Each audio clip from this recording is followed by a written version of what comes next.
Question number 8, Gareth Hughes. My question to the Minister of Energy and Resources asks, does he agree with the Treasury that solar electricity generation is one of the opportunities with the, quote, most potential to, quote, reduce our carbon dioxide emissions in the medium to long term? And if so, does he think the current rules are working to give Kiwis going solar a fair go? The Honourable Simon Bridges. Well, Mr Speaker, yes, I generally agree with Treasury's full statement that technological advances in electric vehicles, biofuels and fuel switching and renewable energy, e.g. solar, offer the most potential.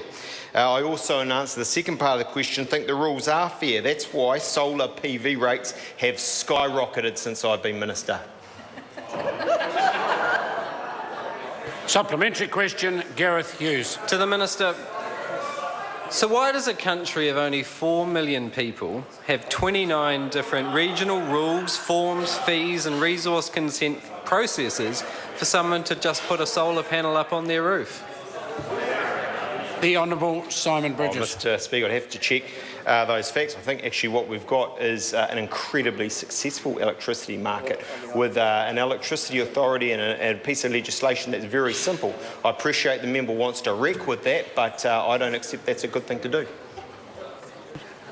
Supplementary question, Gareth Hughes. Well, why is it the case that a household who wants to go solar in Auckland likely faces no charges whatsoever to connect to the grid, while only an hour and a half's drives down the road to Cambridge, they can face $850 to do exactly the same thing?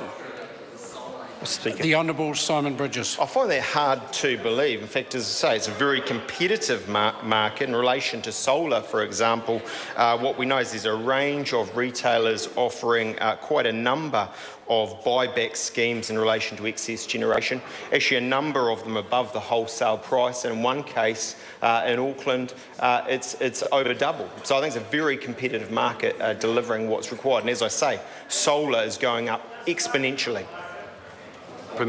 Supplementary question, Gareth Hughes. For a minister who was just recently claiming credit for solar growth in New Zealand and can't seem to answer particularly many questions, can he answer the question, does the country need a standard nationwide framework for solar connections to simplify the process, to cut the red tape, and will the minister respond to my invitation to sit down and talk about the fair go for solar bill?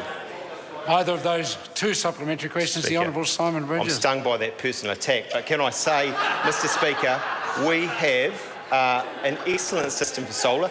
That's why people are voting with their wallets and investing much more in it. That's why actually quite a number of companies are offering buyback schemes above the wholesale price. I think it's an excellent system that we shouldn't meddle with.